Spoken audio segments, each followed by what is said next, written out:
Olá, meu irmão, minha irmã. Graça e a paz do Senhor Jesus seja sobre a sua vida nesta noite. Quero agradecer a Deus pela oportunidade que Ele tem me dado de poder compartilhar a palavra com você nesta noite. Amém? Eu gostaria de ler um versículo da palavra de Deus com você nesta noite. Está no livro de Provérbios, capítulo 4, versículo 23. Antes disso, eu gostaria de orar com você e logo após, então, a gente vai estar compartilhando a palavra. Curva a sua cabeça, eleve os seus pensamentos ao Senhor nesta noite. Pai, em nome de Jesus, quero pôr essa reunião na Tua presença. Quero pedir ao Senhor que envie o Teu Espírito Santo para poder nos ensinar através da Tua palavra. A Tua palavra é vida. A Tua palavra nos traz cura. A Tua palavra liberta o aflito, o ferido. Por isso nós invocamos, Pai, o Teu nome nesta noite. Pedimos ao Senhor que visite cada coração nesta noite que está ouvindo a Tua palavra. Visite cada coração que, de alguma forma, também está ouvindo, porque muitas pessoas estão compartilhando esta palavra para que outras pessoas possam ser abençoadas. Em nome de Jesus, Pai, nos dá um coração assim quebrantado, um coração desejosos de aprender aquilo que o Senhor quer falar conosco nesta noite. Em nome de Jesus, Pai, nos abençoa. Em nome de Jesus. Amém, queridos. Graças a Deus. Provérbios 4, versos 23. Sobre tudo o que se deve guardar, guarde o seu coração, porque dele procede as fontes da vida. Que palavra tremenda, que conselho extraordinário. Eu estava refletindo sobre esse versículo e estava pensando na pessoa que escreveu esse texto, que escreveu este provérbio, e cheguei assim a uma conclusão. Falei, nossa, que mudança, que transformação, que arrependimento. Porque alguém, para poder dar um conselho desse, ele chegou a um nível assim muito grande de arrependimento diante de Deus. E eu estava pensando, não tem como nós falar sobre esse versículo se antes nós não voltarmos um pouco atrás e conhecer esse autor, né? Conhecer essa pessoa que escreveu esse texto. O nome dele é Salomão, filho do rei Davi. Quem era Salomão? Salomão, ele ficou conhecido por duas coisas. Ele fez muitas coisas, mas duas coisas aqui que nós podemos destacar, que eu acredito que você que está em casa agora, nos ouvindo, sabe. Primeira coisa que nós podemos falar sobre a vida de Salomão era a sabedoria, né? Ele era um homem sábio. Por quê?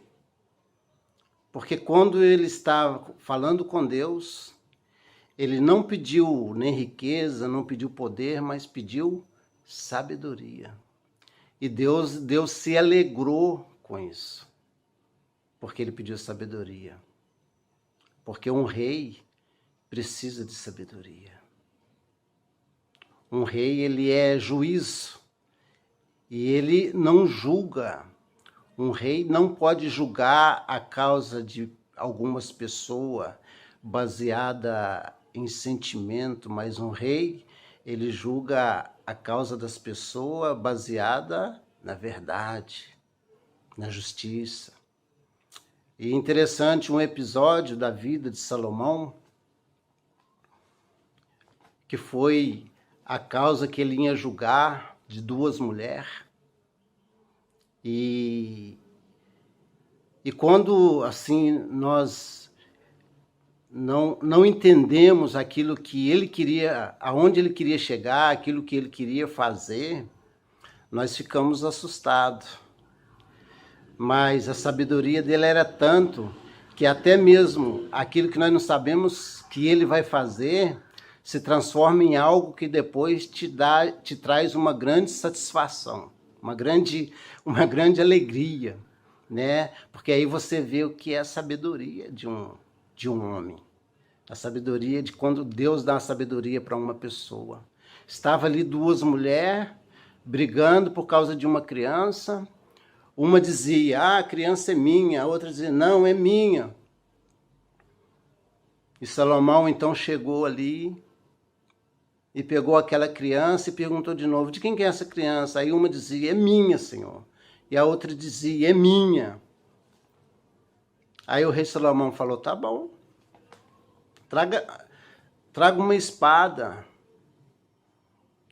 E pôs a criança em cima de um toco, em cima de um lugar, pegou a espada e levantou, vou cortar a criança no meio e vou dar uma parte para cada mulher, para cada mãe, tá bom? E elas ficaram caladas.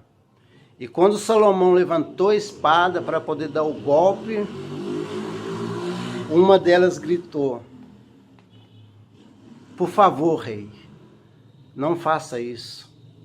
Pode dar a criança para ela. Eu prefiro ver a minha filha viva do que morta.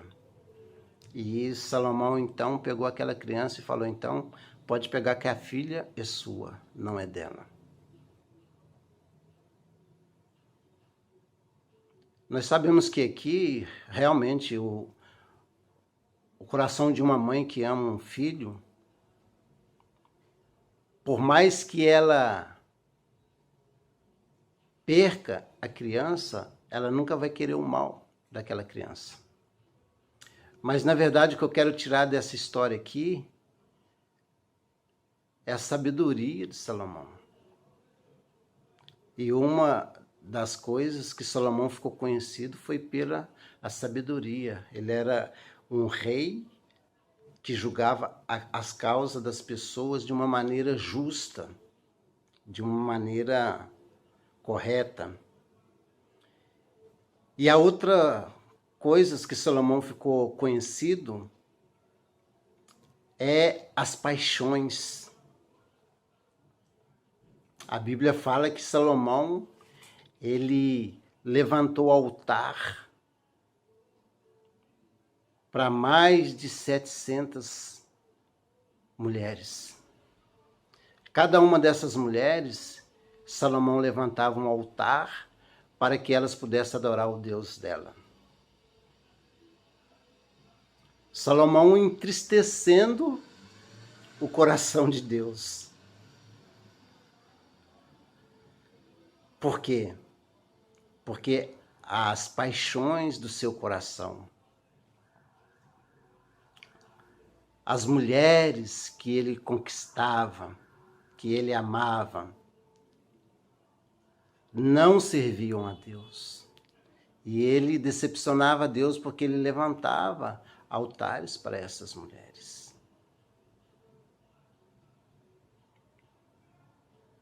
É interessante porque depois Salomão ele começa a escrever o livro de Provérbios, escreve Cantares, escreve Eclesiastes. E em todos esses livros nós Em Eclesiastes nós vemos Salomão falando de vaidade por vaidade. Em Cantares ele descreve a igreja de Jerusalém, ele descreve as paixões, e em Provérbios ele descreve ali os conselhos para pessoas que caíram em adultérios, pessoas que se prostituíram, pessoas que traíram seus pais, que traíram as suas mães. E nesse capítulo de Provérbios 4, no versículo 23, ele escreve: sobre tudo o que se deve guardar, guarde o seu coração, porque dele procede as saídas da vida. É tremendo isso. Sabe, querido, o verdadeiro significado da palavra coração, na língua hebraica eles falam a palavra lev. A palavra lev é apenas duas consoantes ali no hebraico, duas consoantes. Uma ele chama de lamed e a outra ele chama de bet, que é a mesma palavra vav. E eles falam que o lamed ele é como se fosse um cajado, né? A figura de um cajado, né? Quando você for ver a figura do lamed, dessa letra do alfabeto hebraico, ela tem mesmo a aparência de um cajado. E o que significava o cajado? O cajado ali para o judeu, né, até mesmo para os profetas antigamente, era algo que guiava eles. Era algo que eles usavam até mesmo para cuidar de ovelhas. O cajado, um pastor de ovelha, ele não deixava o seu cajado. Existem muitos exemplos ali de cajado, até mesmo de Judá, né? O cajado de Moisés. Tem uma passagem que fala que quando Deus estava falando com Moisés e ele sobe ali no monte,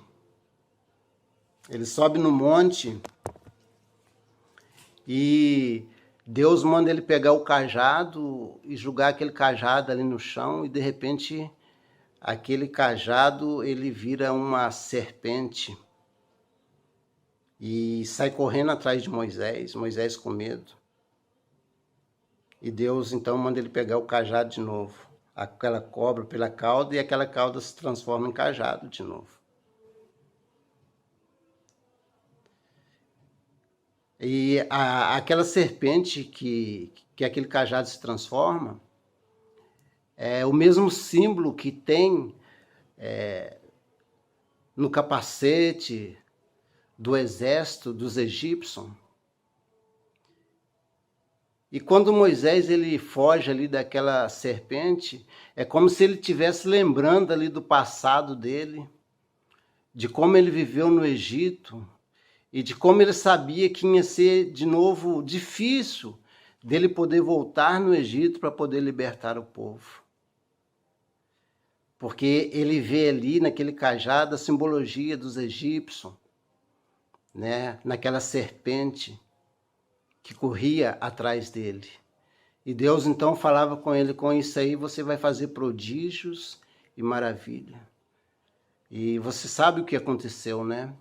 Com aquele cajado, ele invoca o nome de Deus, e o cajado, então, faz com que a água, o mar se abre e o povo de Israel passa, né, sobre o mar, na verdade, a areia, porque o mar tinha se abrido e ficou somente areia.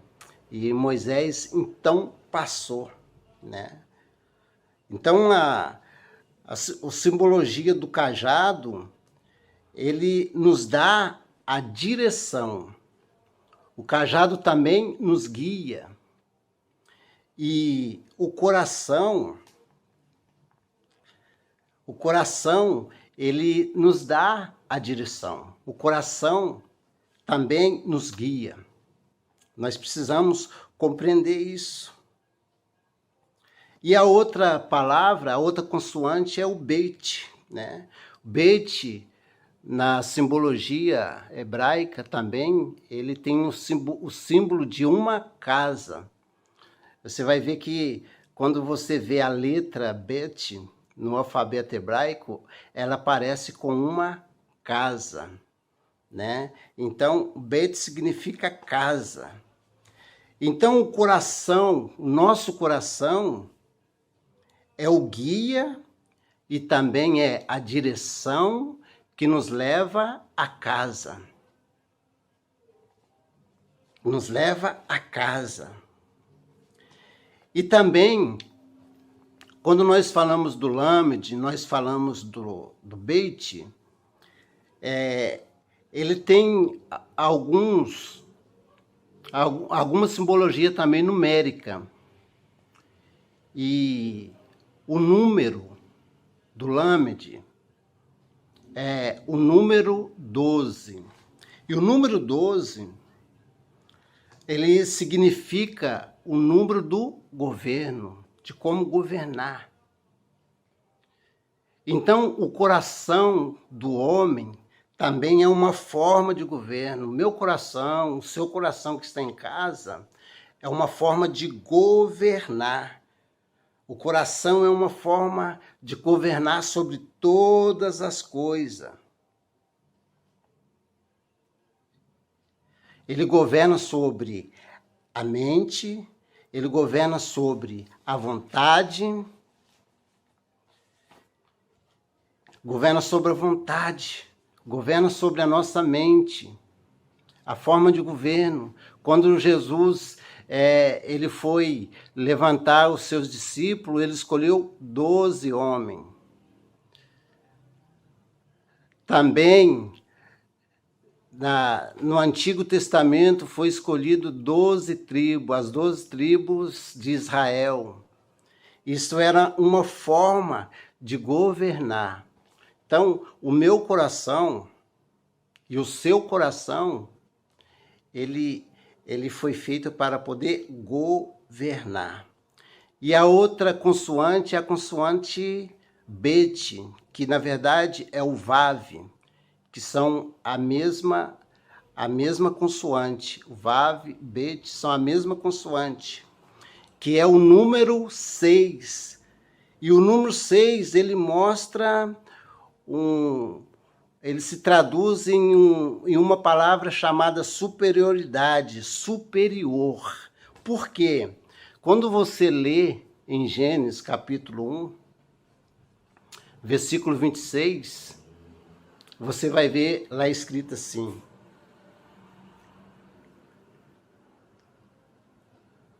e disse Deus, façamos o homem à nossa imagem, conforme a nossa semelhança, e domine ele sobre todas as coisas. Deus nos criou para ter um coração que governe e tenha domínio sobre todas as coisas. Então, quando Deus nos criou, que Ele nos deu um coração, Ele nos deu esse poder de governar sobre todas as coisas. Quando Deus formou ali Adão e Eva, ele disse para eles: olha, vocês agora vão dominar sobre todas as coisas. Você vai ver que depois que ele falou isso, e domina ele sobre todas as coisas, ele falou sobre os peixes, sobre os animais, sobre todas as coisas governar. Mas existe algo, querido. Mas o homem desobedeceu. E o coração do homem então ficou vulnerável. O coração ficou vulnerável. Lembra da passagem que enquanto o homem tinha o coração de Deus, ele estava dominando sobre todas as coisas, mas de repente apareceu no jardim uma serpente, um dragão, o antigo dragão que foi expulso do céu. E até em Apocalipse fala, ai, ai da terra, porque o dragão foi lançado sobre a terra. E ali, ele começou a lançar sementes sobre a mente da Eva.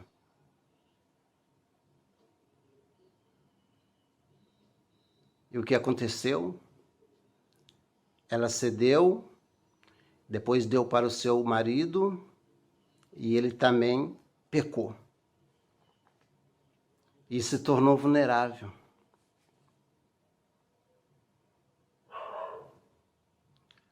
O coração do homem, querido, nasceu para poder governar. Governar sobre todas as coisas. Mas se tornou invulnerável porque desobedeceu à vontade de Deus. O tema desta noite é o sentimento do coração. Alguns sentimentos que nós temos no nosso coração, depois que veio a queda. O primeiro sentimento que o homem tem no coração, o ser humano, na verdade, tem no coração, é o sentimento da perversidade. Por que eu falo sentimento da perversidade? Porque, querido, as pessoas se tornaram vingativas.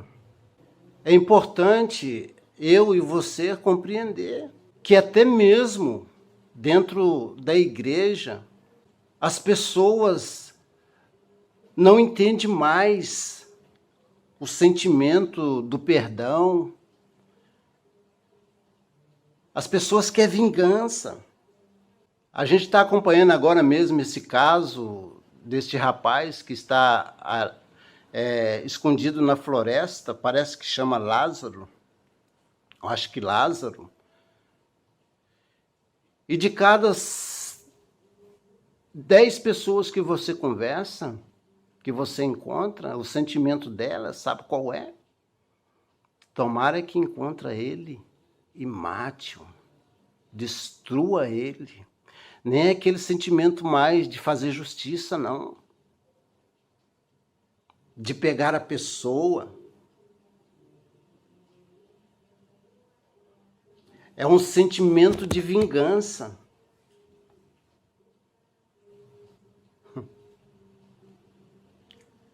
De não dar nenhuma oportunidade. De não dar nenhuma chance. E o pior de tudo, quando alguém dos direitos humanos começa a falar que tem que fazer a justiça e não se vingar, não torturar, as pessoas logo perguntam, e se fosse então para sua família? O que você fazia? E ficam nervosos, ficam bravos e quer discutir, quer brigar, quer violência, mas não consegue mais encontrar o caminho do perdão, não consegue mais encontrar o caminho da justiça. O coração do homem se tornou perverso. Perversidade. Quando nós lemos em Gênesis capítulo 6, a Bíblia fala que viu Deus que a maldade do homem se multiplicava a cada dia. Salvo apenas Noé. salvo apenas Noé. E eles ainda zombavam. Ah, vai chover, o mundo vai acabar. Nós não estamos preocupados com isso aí, não. E a Bíblia fala que a maldade se multiplicavam. Eles matavam, adoravam outros deuses, zombavam de Deus, porque o coração deles estava endurecido. O coração deles era coração perverso, não se arrependia. E eu dou um conselho para você que é a igreja nessa noite. Tome cuidado para que o seu coração não se transforme em um coração vingativo. Para que o seu coração não se transforme num coração perverso. Esse caso mesmo que está acontecendo aí sobre Lázaro é algo para que você possa refletir como cristão. O que você tem pensado? O que você tem falado sobre isso? Quando nós nos convertemos, quando nós encontramos a Jesus, o nosso coração tem que estar desarmado de sobre essas coisas. Eu sei que a nossa carne é fraca. A nossa carne grita por vingança. A nossa carne grita por violência. Mas o que a nossa carne precisa gritar, na verdade, o que o nosso coração precisa gritar é por justiça. Para que haja justiça de Deus. E a justiça de Deus, ela não é vingativa. É interessante quando nós olhamos ali para Salomão, quando ele julga a causa daquelas duas mulheres. Ele tem discernimento, ele sabe aonde ele quer chegar, ele quer ser justo. Não havia no coração dele nenhum sentimento emocional que pudesse dizer, sei que o filho não é dessa mulher, mas eu vou dar para ela porque eu gostei mais dela. Não, o sentimento dele era de fazer justiça, para que a verdadeira mãe pudesse ficar com a filha. Qual tem sido o seu coração nessa noite? Um coração perverso? Ainda que você fale de Jesus, ainda que você confesse a Jesus, mas quais têm sido os teus sentimentos, os teus pensamentos? É sentimento de vingança? Se for sentimento de vingança, sinto muito. Jesus não compartilha desse sentimento. Precisamos nos arrepender. Se for sentimento de perversidade, precisamos nos arrepender e dizer, Senhor, perdoa-me. Eu tenho guardado esse sentimento no meu coração. Sentimento de vingança, sentimento de ver a dor da outra pessoa. É um tempo em que Deus está falando com a sua igreja, para que você não seja igual.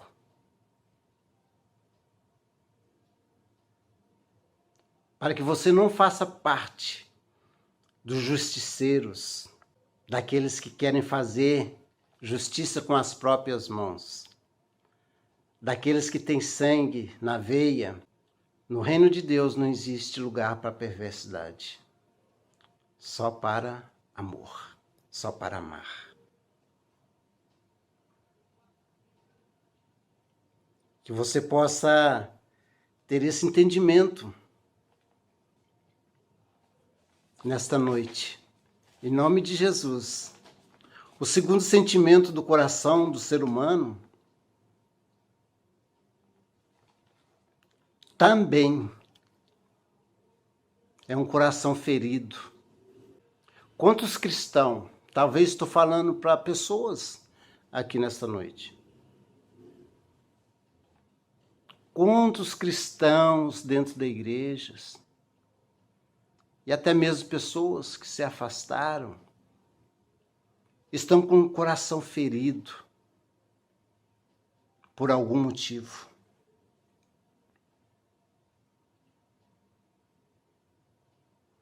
Eu lembro da passagem ali de Juízes capítulo 11, que fala sobre a história de Jefté, né? Especificamente no versículo 3, fala que Jefté, ele fugiu da presença dos seus irmãos, porque não suportava mais. É uma história interessante, que fala que Jefté era irmão, era filho de uma prostituta,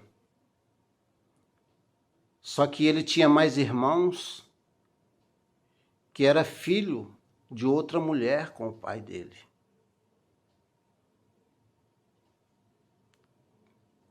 De outra mulher não, na verdade era filho da mulher do pai dele. E ele era filho de uma prostituta. E os irmãos chegaram para ele e falaram: você não vai herdar nada na nossa casa, porque você não é filho da nossa mãe, você é filho de uma prostituta. Aquele sentimento veio sobre o coração de Jefté de uma tal forma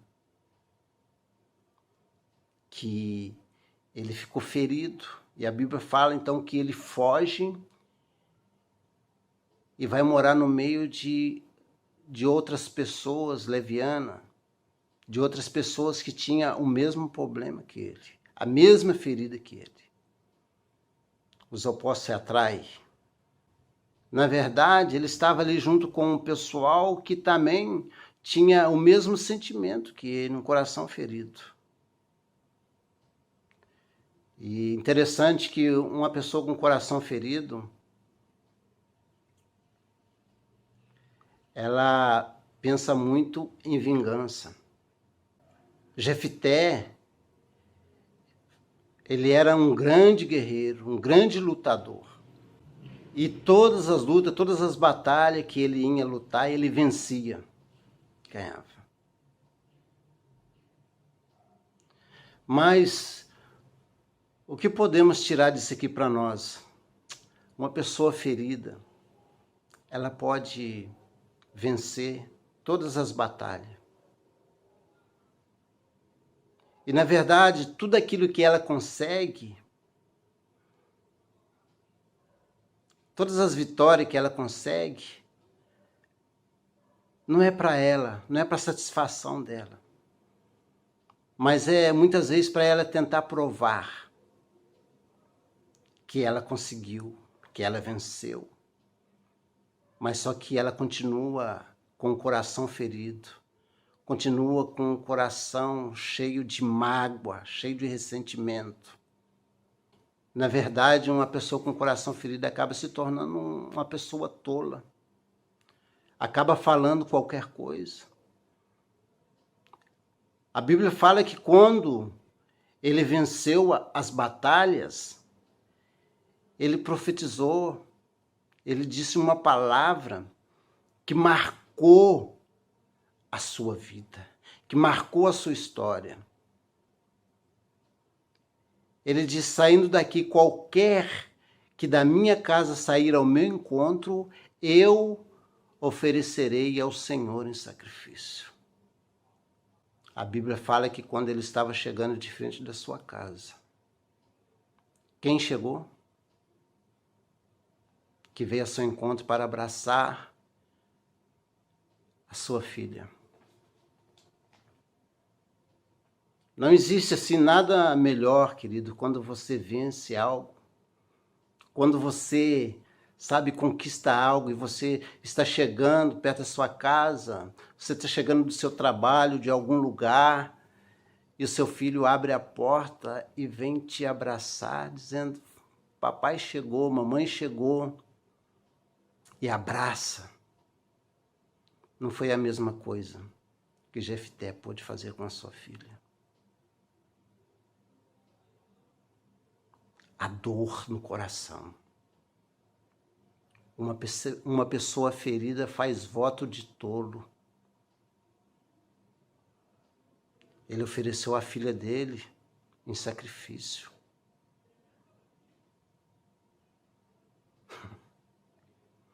Uma pessoa ferida pode ter as maiores conquistas, pode vencer na vida, pode fazer as maiores faculdades, mas se esta pessoa é ferida, se essa pessoa tem um coração ferido,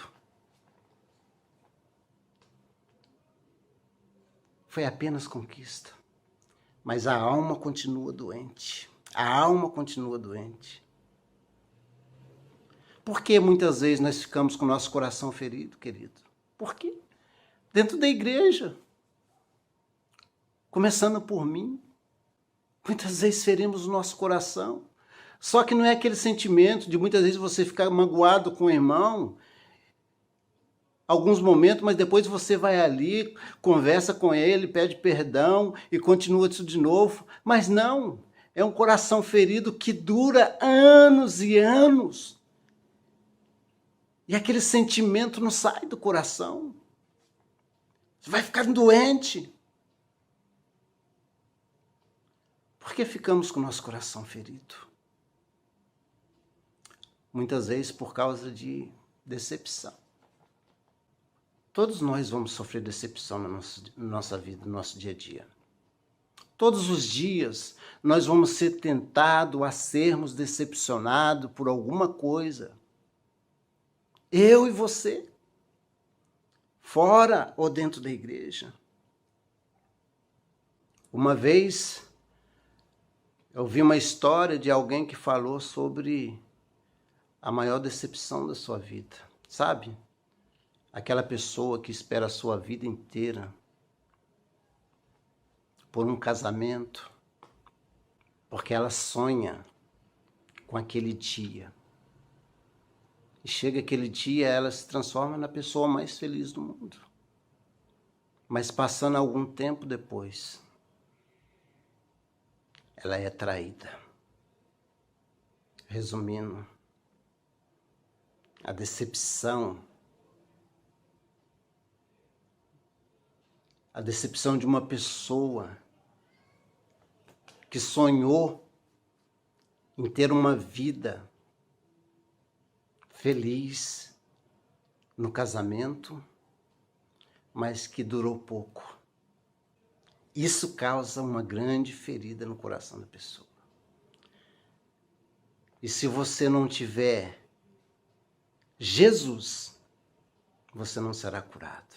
Você pode ir para a igreja, você pode assistir culto, você pode fazer tudo o que você quiser.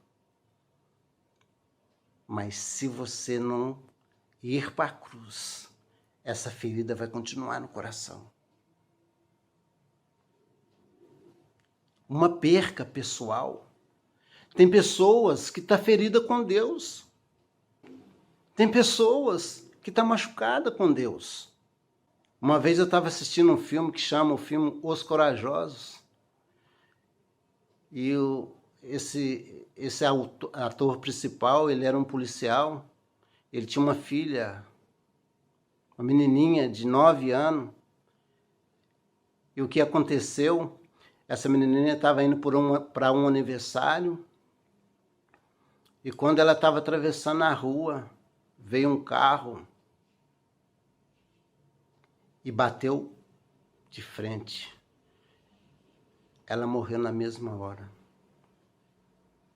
E quando aquele homem descobriu, ele era cristão, servia a Deus. Quando ele viu a sua filha morta, o coração dele trancou para Deus. decepção. Por quê que o Senhor fez isso comigo?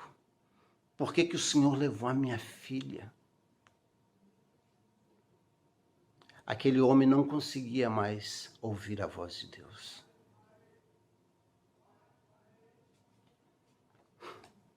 Ele não conseguia mais ouvir a voz de Deus. Uma perca, pessoal. Talvez você não está ferido com Deus, mas talvez você perdeu algo que alguém tirou de você. E isso causou uma ferida no seu coração. E você não consegue liberar perdão para essa pessoa. Porque toda vez que você lembra, que você olha para essa pessoa, você sente aquela dor. Querido, tem que deixar na cruz. A cruz, ela é lugar de dor. A cruz, ela é lugar de entrega. A cruz é lugar onde você vai ser pregado, onde você vai ser cuspido. E as pessoas vão zombar de você. Mas quando você entrega essas percas pessoais que causou ferida na sua alma, quando você entrega esse sentimento do seu coração ali na cruz, a dor vai ser apenas alguns minutos. Mas a vitória vai vir ao amanhecer. Você vai ressuscitar, as coisas velhas vai ficar e você vai viver o novo. Tenha esse sentimento no coração nesta noite. Deixa Deus curar as suas feridas. E o terceiro, último ponto do sentimento do coração é um coração iludido. Interessante que muitas vezes não é as pessoas que nos iludem, mas somos nós que nos iludimos. Eu acho aquela passagem interessante de Lucas 24, versículo 21, que diz assim: nós pensava que ele fosse que ia libertar Israel. Esta é a passagem de dois homens que estavam indo para caminhos de Emaús. Jesus tinha acabado de ser morto.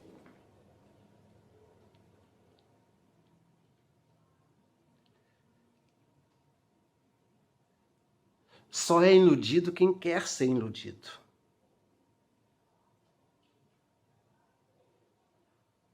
Jesus não prometeu para eles que ia ser o libertador de Israel. Jesus não prometeu para eles que ia lutar com os romanos na espada para poder vencer os romanos e entregar de novo a liberdade de Israel, do judeu. Mas Jesus prometeu para eles que através da sua morte eles seriam livres. Eles iam também ressuscitar para a vida eterna. Eu costumo dizer muitas vezes que uma pessoa iludida, ela interrompe os seus sonhos. Emaús é o lugar onde enterramos os nossos sonhos. Uma pessoa iludida faz isso. Ela enterra os sonhos dela. Jesus tinha falado para eles que ia ressuscitar. É interessante que quando nós falamos ali sobre a vida de um dos discípulos que seguia Jesus, que é a vida de Judas Iscariote, Judas Iscariote se iludiu. A proposta de Jesus era completamente diferente daquilo que ele pensava, daquilo que ele queria. Judas Iscariote era um interesseiro, ele estava com Jesus porque ele sabia que Jesus ele agregava muitas pessoas, milhares de pessoas. E Jesus estava ficando famoso ali em Israel, em Jerusalém. E ele sabia que aquilo ali poderia beneficiar ele de alguma forma, porque Judas, ele era um lutador, ele era um revolucionário, ele queria trazer de novo a liberdade de Israel, ele queria que Israel, que os judeus fossem livres do domínio dos romanos. Era como se ele fosse um Barrabás, que lutavam para que Israel fosse livre. E ele viu essa oportunidade na pessoa de Jesus. E quando ele viu que ele não tinha mais chance, quando ele viu que a proposta de Jesus era outra e que ele estava iludido, ele entregou Jesus. Talvez fosse a última cartada. Ele dizer, vou entregar Jesus, quem sabe ele não se revolta. E ele pega a espada e começa a lutar. E assim Israel então é liberto do domínio dos romanos. Só que não. Quando ele se aproxima, que ele chega, que ele beija Jesus, Jesus fala para ele, com um beijo tu traíste, me traíste. E Jesus se entrega. Até Pedro tenta lutar, pega a espada, a faca, corta a orelha de um soldado chamado Malco, ali do Sinédrio. E Jesus, então, com amor, com o coração cheio de amor, pega a orelha do cara e cola. Até acredito que aquele cara deve se converter naquele mesmo dia ali, eu acho, e recebeu a salvação de Deus. Jesus fala aquele que morre que mata pela espada também morre pela espada. Eu não vim para derramar o sangue, mas eu vim para dar o meu sangue. Naquele momento ali, Judas sai e um destino assim, um destino de uma pessoa que se ilude com algo que ninguém prometeu para você. Quantas pessoas estão por aí que estão iludidas com alguma coisa, mas que só elas pensam que vai receber aquilo, porque ninguém prometeu para elas nada, mas elas se iludem e lutam e correm atrás daquilo a vida inteira. E quando elas chegam no final da vida, que elas não recebeu nada, elas então descobrem que era uma ilusão. Mas ninguém tinha prometido nada para elas. E Judas, então, ele vai e se suicida, se mata. Emaús é um lugar onde nós somos enterrados, onde as pessoas que se iludem é enterrada. Jesus não tinha prometido para ele. Jesus tinha prometido para ele a vida eterna, a salvação. Mas ele se iludiu, achando que ia convencer o mestre a dar a ele aquilo que era impossível. É o que muitas vezes nós queremos, nos iludir, esperando de alguém algo que nós nunca vamos ter. Mas nós ficamos ali, nos corroendo, até que chega um dia, nós cansamos. Só que aí já é tarde demais. Nós perdemos a nossa vida. Uma pessoa iludida, o final dela é morrer. Porque também morrem os seus sonhos. Esta mensagem que eu gostaria de deixar com você nessa noite. Quais são os sentimentos que você tem no seu coração? Hoje é uma oportunidade que você tem de mudar. É a oportunidade que você tem de entregar no altar de Deus. Para concluir, eu quero te deixar esta mensagem. Deus nos deu um coração que dá vida ao nosso corpo, mas também para governar a alma, a mente e o espírito. Se você puder, curva a sua cabeça e vamos orar. Pergunta para Deus nesta noite: Senhor, o que eu preciso entregar para Ti? Deus o sabe. Pai, em nome de Jesus, eu quero entregar nas Tuas mãos a minha vida, a vida dos meus irmãos que estão em casa. Senhor, sonda o nosso coração e vê se há em nós algum caminho mau e nos perdoa. Senhor, que possamos ter força e determinação para pedir que o Teu amor, que a Tua misericórdia, Senhor, nos alcance. Que não tenhamos, Pai, um coração perverso, nem um coração ferido, e nem um coração iludido por coisa alguma. Mas tenhamos um coração que governe de acordo com a verdade, com a justiça. Senhor, que o nosso coração seja aberto, quebrantado, disposto a servir ao Senhor. Em nome de Jesus, Pai, que o Senhor nos abençoe, que o Senhor nos guarde, que o Senhor nos livra do mal. Muito obrigado por esta noite, obrigado pela vida de cada pessoa que participou desta reunião, desta palavra, que aonde alcançar o Teu amor ministre cada coração, que haja coração quebrantado, disposto a Te servir. Em nome de Jesus. Amém.